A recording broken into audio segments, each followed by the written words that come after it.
प्रसंग जर घ्यायचा झाला तर तो साधासुद्धा नाही आहे. कारण महाराजांच्या जन्माआधीचा जो संपूर्ण काळ पाहिला तर तो खूप निगेटिव्ह नकारात्मक काळ होता. प्रतिकूल परिस्थिती होती अख्ख्या हिंदुस्थानात, आणि उत्तरेपासून दक्षिणेपर्यंत सगळं हिंदुस्थानच यवनाक्रांत झाला होता. अशा वेळेला जिजाऊसाहेब प्रसूत होतात आणि त्यावेळेला छत्रपती शिवाजी महाराजांचा जन्म होतो. ही साधी सामान्य गोष्ट नाही. त्या काळामध्ये कदाचित त्यांना एक मुलगा जन्माला आला एवढंच काही लोकांना वाटत असेल, पण या मुलावर जे संस्कार घडले ते आईच्या गर्भातच घडले. आणि त्याच्यामुळे राजमाता जिजाऊसाहेब, शहाजीराजे भोसले यांचं विजन जे आहे, यांची दूरदृष्टी जी आहे, यांचं एक स्वराज्याचं जे संकल्प आहे ते बीज आधीच रोवलं गेलं आणि ते छत्रपती शिवाजी महाराजांच्या मनात रोवलं गेलं. आणि म्हणूनच छत्रपती शिवाजी महाराजांचा जन्म हा माँसाहेबांनी एवढाच या मराठभूमीला, 12 मावळला, सह्याद्रीला खऱ्या अर्थाने सगळ्यांनाच आनंद झाला होता. आणि हे राजमाता जिजाऊसाहेबांच्या अंतरीचं धगधगतं यज्ञकुंड होतं. त्यांच्या मनात जो संताप उसळत होता अवतीभोवतीची परिस्थिती पाहून, त्याच्यातून हा उद्रेक झालेला आहे. आणि जसं भगवद्गीतेत म्हणतात तसं यदा यदा ही धर्मस्य ग्लानिर्भवति भारत अभ्युत्थानम धर्मस्य तदात्मानं सृजाम्यहं परित्राणाय साधूनां विनाशाय च दुष्कृतां धर्म संस्थापनार्थाय संभवामी युगे युगे. असं हे भगवद्गीतेतील वाक्य खऱ्या अर्थाने हा श्लोक छत्रपती शिवाजी महाराजांच्या जन्मासाठी अगदी अगदी योग्य आहे.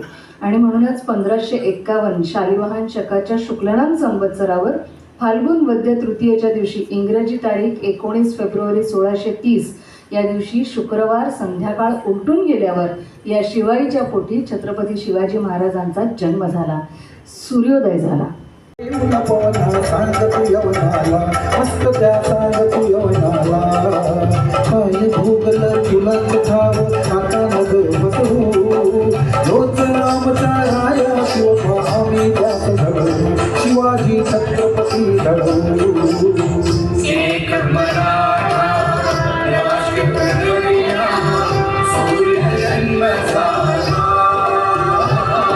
शिवनेरीवर सौराज्याचा बाळ जन्म झाला, आमचा बाळ जन्म झाला. सूर्य उगवला पृथ्वीला दुनिया उषतकाल झाला. शहाजी सह्याद्रीला झाला राजा भारत वर्षाचा, शहाजी सह्याद्रीला झाला राजा भारत वर्षाचा, शहाजी सह्याद्रीला झाला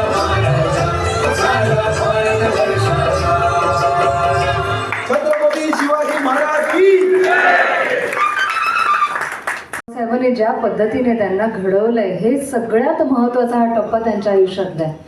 आत्ताची आई मुलाच्या हातात मोबाईल देते आणि म्हणते बाबा तू खेळ, काय करायचं ते मला, माझी कामं आहेत. पण मुलं काय बघतात, काय करतात आपल्याला काहीही माहिती नसतं. त्यावेळेला महाराजांना प्रतिकूल परिस्थितीत जिजाऊसाहेबांनी वाढवले. काहीही silver born with a silver spoon वगैरे असा प्रकारच नव्हता त्यावेळेला. आणि महाराजांना अवतीभोवतीची परिस्थिती शिकवलेली आहे. आज मुलं व्हिडिओ गेम्समध्ये, रील्समध्ये, इंस्टाग्राममध्ये, फेसबुकमध्ये इतकी गुंतली आहेत की मान वर करून आईबाबांशी बोलायला सुद्धा त्यांना वेळ नसतो आणि एकत्र जेवत सुद्धा नाहीत. काय बोलायचं आईबाबांशी? एकलकोंडी झालेली आहे ती आजची पिढी. आणि त्याच्यामुळे काय होतं, हल्ली डिप्रेशन या सगळ्या गोष्टी जास्त वाढायला लागलेल्या आहेत. तो काळ असा होता, महाराजांना ॲक्च्युअलमध्ये म्हणजे खऱ्या अर्थाने माँसाहेबांनी इतिहास आणि भूगोलाची जी प्रशिक्षण दिलेलं आहे ते अत्यंत महत्त्वाचं ठरतं. हा भूगोल म्हणजे काय, तर सह्याद्रीच्या दऱ्याखोऱ्यात तू जा आणि सगळं बघ. मग त्यावेळेला महाराजांनी 12 मावळ एकत्र केला. त्याच्यात अंदर मावळ, नाणे मावळ, गुंजण, गोठण, मोसे, करे पठार, हिरडस मावळ, हे सगळी मावळ जे होते, शिरवळ होतं, हे सगळी मावळे एकत्र आले. 12 मावळ, 18 पगडीचे जे लोक असतात त्यावेळेला ते सगळे एकत्र आले. इतकंच नव्हे तर त्यावेळेला गरीब शेतकरी होते, साधी साधी माणसं होती. आणि ही सगळी हळूहळू महाराजांच्या चांगल्या बोलण्यामुळे, वागण्यामुळे, त्यांच्या नेतृत्वाकडे आकर्षित होऊन सगळी एकत्र यायला लागली. आणि त्यावेळेला मग डोहार, मारणे, धुमाळे, पायगुडे, देशमुख, देशपांडे, रामोशी, गोंड, भिल्ल अशी विविध लोक महाराजांच्या हळूहळू एकत्र यायला लागली. आज आपण म्हणतो की वयाची 75 गाठली तर आम्ही रिटायर झालो. असं रिटायरमेंट त्यावेळेला महाराजांच्या काळात तरी नव्हतं बरं का. त्यावेळेला बाजी पासलकर, बाजीप्रभू देशपांडे, हनुमंतराव असे अनेक जण जे होते त्यावेळेचे योद्धे जे होते आणि जे अनुभवी म्हणजे कार्यभार सांभाळणारी लोक होती, त्या सगळ्यांना महाराजांनी एकत्र आणलं. त्यावेळेला त्यांचा हा अनुभव, राजकारणातला अनुभव, आदिलशाहीशी बोलतानाचा अनुभव, मुघलांशी बोलतानाचा अनुभव, त्यांच्याबरोबर वावरण्याचा अनुभव, हा सगळा अनुभव महाराजांना खूप महत्त्वाचा ठरला. कान्होजी नाईक, जेधेंसारखी लोक महाराजांना सामील झालेले. तर ज्येष्ठांचा सहभाग सुद्धा या हिंदवी स्वराज्यामध्ये खूप मोलाचा ठरला. आणि हे सगळे मराठे म्हणजे सुरुवात झाली ती वयाच्या अवघ्या 16व्या वर्षी. आज आपण आपल्या मुलांना विचारतो, काय रे US ला जायचंय की UK ला जायचंय? वयाच्या 16व्या वर्षी मुलं एकदा गेली की ती परतत नाहीत. महाराजांनी प्रतिकूल परिस्थितीमध्ये आईलाही सोडलं नाही आणि मातृभूमीलाही सोडलं नाही. आणि म्हणूनच आज इतक्या वर्षानंतर सुद्धा आपण छत्रपती शिवाजी महाराज की जय म्हणतो, ते याच कारणासाठी. कारण छत्रपती शिवाजी महाराज म्हणजे खऱ्या अर्थाने एक संस्कार आहे, एक प्रेरणा आहे. महाराजांनी त्या काळामध्ये सगळ्यांना जेव्हा एकत्र आणलं, हिंदवी स्वराज्याची शपथ वयाच्या 16व्या वर्षी तोरण्यावर घेतली, रायरेश्वरासमोर घेतली, तोरणा जिंकला आणि तोरणा जिंकल्यानंतर विजयाची मालिका सुरू झाली. ही विजयाची मालिका साधीसुधी नव्हती. पहिलं मोठं जे आव्हान आलं महाराजांना ते अफजलखानाचं होतं, आदिलशाहीचं होतं. पण किती योगदान बघा लोकांचं आणि महाराजांचं नेतृत्व बघा, एक मॅग्नेटिक कॅरिझमा, पर्सनॅलिटी ज्याला आपण म्हणतो, असं महाराजांचं व्यक्तिमत्व आहे. अवघ्या 29व्या वर्षी त्यांनी अफजलखानासारख्या बलाढ्य शत्रूला नामोहरम केलं. पण फक्त ती एक व्यक्ती नव्हती, अफजलखान फक्त एकटा माणूस नव्हता, तर आदिलशाही सैन्याला महाराजांनी हरवलेलं आहे. आणि ते पण तुटपुंजा ज्या सामग्रीसह, लोकांसह. आणि त्यावेळेला जी निष्ठा, मगाशी शीतलताई पटकन म्हणाल्या की निष्ठा किती महत्त्वाची आहे, ही निष्ठा या अफजलखानाच्या प्रसंगी आपल्याला दिसून येते की कोणीही, एक खंडोजी खोपडे सोडला तर कोणीही महाराजांना फितूर झालेलं नाही.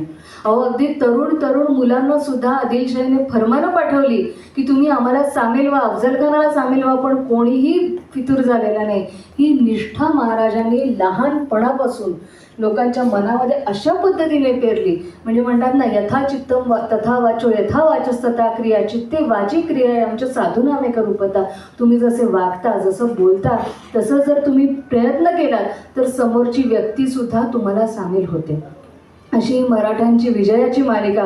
अफजलखान वध झाला 10 नोव्हेंबर 1659 या दिवशी.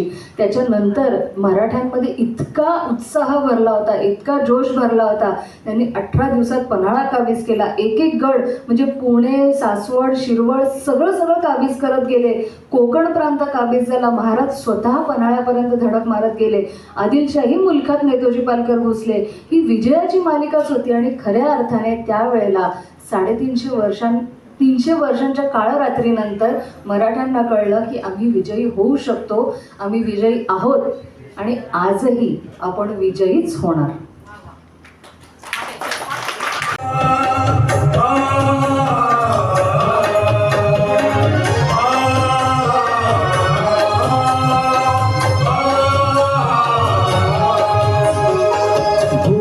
तोरणे आज उभारू स्वप्न करू साकार.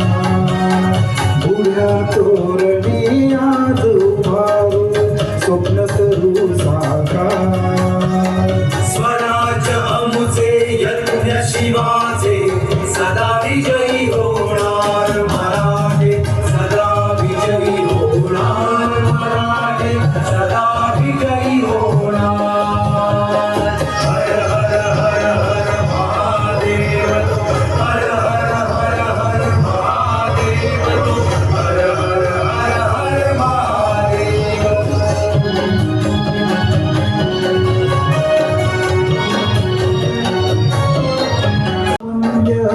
जग जिंकाया जावे, जग जिंकाया जावे.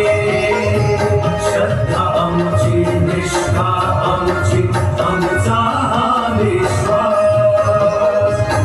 मराठे सदा विजयी होणार, मराठे सदा विजयी होणार.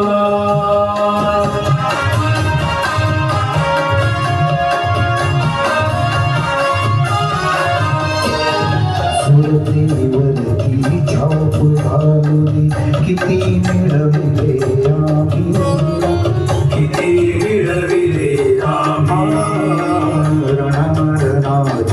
किती मारिले आम्हास गिनती नाही आम्हास गिनती नाही राज्य घडावे श्रीची इच्छा हेच जाणितो आम्ही समर्था हेच जाणितो आम्ही धर्म अधर्माची लढाई अशी आम्ही लढणार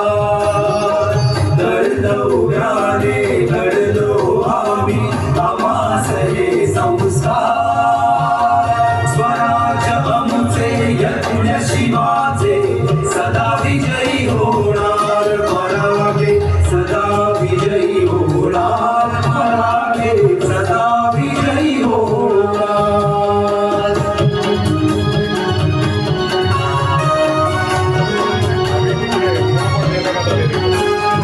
जमीन मुची सागर मुचा ओलांडू या वेशा भगवे मुचे राष्ट्र मराठी मनात वेगळी आशा विजयाचे हे अश्व उधळले जिंकूया दश दिशा गड्यानो जिंकूया दश दिशा एक शिवाजी एक भवानी एकच आमचा प्राण कोण आम्हाला अडविणार हा कुणास ना अधिकार स्वराज आमचे यज्ञ शिवाचे सदा विजयी होणार मराठे सदा विजयी होणार मराठे सदा विजयी होणार हर हर हर हर महादेव तू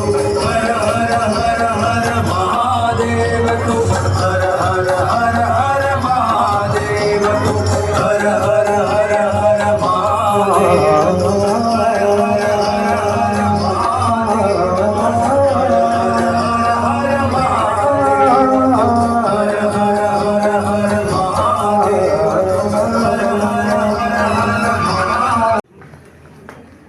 महाराजांच्या विजयाची मालिका आपण सगळेच ऐकत आहात.